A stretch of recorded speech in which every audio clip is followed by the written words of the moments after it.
Batman Forever is my favorite Batman film of all time. I know that's truly blasphemous to say because I know people will be like, "What? Nolan Forever or Snyder Forever?" Batman Forever to me is my favorite. I love it. I love every second of this movie. I remember seeing this movie when I was like 8 years old, 1995. Damn, I'm fucking old as shit. Fuck. But to me, like, so Batman Forever was the first live action Batman film I ever saw in theaters. I was hooked when I saw this movie. I thought this movie was everything I've ever wanted from a Batman movie. And especially, my only frame of reference was the Batman animated series. And that premiered when I was 6 years old. I remember seeing the first episode. I was right there watching it, and it just blew my mind. And to me, that was Batman. And when I saw Batman Forever, I was just like, fucking shit, this is awesome. This is fucking Batman to me. And now that I'm older, I was like, okay, well, this is not, Batman, but at that time, fuck it, I'll take what I can get. So I've always heard that there was a Schumacher cut, like floating around, stuff like that. And to me, I was just like, oh, because I was aware that there were deleted scenes here and there that were in the movie, they were in YouTube or stuff like that. But to be fair, I didn't know that there was like a full movie, like full 170-minute cut of the movie that's like completely different. I don't know how different it is, because the performances from Jim Carrey and Two-Face are way over the top, and I don't know if that was always how it was in the original Schumacher cut.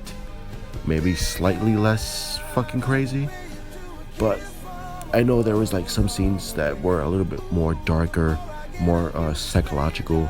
It really focused on the psychology of Bruce Wayne, Val Kilmer, who, by the way, is an awesome Batman. I love Val Kilmer.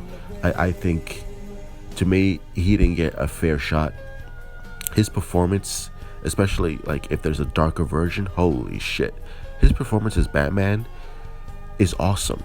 He captures the dual identity of Bruce Wayne and Batman brilliantly, in my opinion. I think he's awesome. He just has that darkness to him of Bruce Wayne that I really like, and as Batman, he captures the essence of Batman, just the dark, brooding Batman, without ever feeling like it's forced. I mean, he has that essence with him, and I just think he was brilliant. And he, even though he has the Batman voice, which is not annoying, it's not the fucking Christian Bale helicopter. It's not that bullshit, and it's not the robotic voice of Ben Affleck uses. He just has a great Batman voice, because it's not too over the top, and it's not too gravelly like fucking Christian Bale. So I think he's awesome. He captures it. And one of the best scenes right here is when Bruce Wayne comes face to face with a giant bat, essentially, coming face to face with himself. Because I know there's a subplot, well, I think it's in the movie, where Bruce Wayne gets shot in the head, and he like loses his memory, and he's trying to reconnect his past and trying to remember everything. And this is one of the deleted scenes that we never got to see. This is in the Schumacher cut. And I'm thinking, like, why the fuck did you not put this in the movie? This is awesome. Why is this not in the movie? Which is a common mantra for Warner Brothers. Why the fuck did you cut this out? But to me, like, this scene is awesome. And it would have been like one of the best Batman moments. It would have been like the best Batman scene on screen that we've ever seen. Him coming face to face with, with himself, figuratively speaking. Just like embracing who he is as Batman. Oh, it would have been so fucking epic, especially with the music behind him. I don't know the composer's name. I think Elliot something, Gold something. By the way, his score, I really like his score. It's not Danny Elfman to me, because to me that score of Batman is forever iconic. No pun intended. But to me, his score on Batman Forever, I think it's, again, underrated. No one appreciates it, but I do because I think it's awesome. And again, our first big screen adaptation of Robin with Chris O'Donnell. Another one. I love Chris O'Donnell's take on Dick Grayson. Surprisingly, comic accurate. The costume again with the nipples. I don't know what that's about, but hey, whatever, floats your boat. But I think the costume is really well done. It respects the tradition of Robin, the colors and stuff like that with the bodysuit, the domino mask. And again, this is one of my favorite shots of Robin when he like beats up Two-Face when they're on that rock cliff or whatever. And of course they have that neon spotlight. Again, to me, this looks like a shot taken by Zack Snyder. Like I could see Zack Snyder take this shot of Robin because it's iconic. It's iconic Robin, and it's one of the best shots, and I love it. And I love the set design, the look of Gotham. To me, like this shot right here is one of my favorite shots in any Batman movie. It just reminds me of the classic Batman animated series where the sky is always red. It's always blood red. I don't know what that's about, but I guess it's supposed to like signify the dark look. But to me, I love the skylight. I love the set design. It looks futuristic, Batman Beyond, noirish in a way. I just love the skylight. I love the sunset look.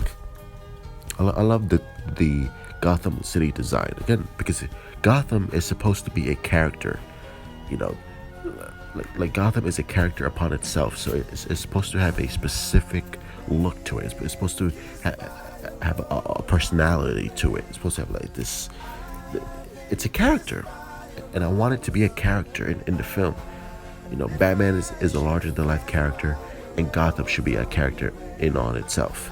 And I love the look of this. It's one of my favorite shots. It's very, again, with Schumacher, he loves the neon lights. It has that, I don't know, it just has that sense of grandeur to it that I love. I love the look of Gotham. I know some people don't like it. Some people, they prefer the dark, grimy, just the underbelly of Gotham. Like, this is supposed to be disgusting. But again, it's Batman. You could have multiple interpretations of Batman in Gotham City. And to me, this is one of my favorites. Again, but you have to remember at that time, coming off of Batman Returns, which is dark, Warner Brothers wanted a more, happy, cheery, colorful Gotham City look. So again, you have to consider that. But to me, I like it. I don't mind it as much in here. And dude, come on, you love this shot. When the Riddler takes over and he puts his own Riddler sign on top of the skyline, on top of the Batman symbol. Come on, man. I mean, how can you not love that? It's awesome. I love it. Again, this movie is underrated. I think this movie doesn't get enough love as it should be. Because at the time, it was like a big hit at the time. Like, it was like the #1 grossing box office movie of all time.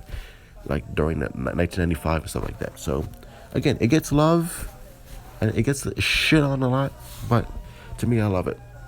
One of my favorite shots of all time was seeing Batman and Robin with the bat symbol silhouette in the background. Well, Batman and Robin being silhouettes and the fucking bat symbol shining upon them in the background. Dude, I remember seeing this in theaters and I was just like, fucking A.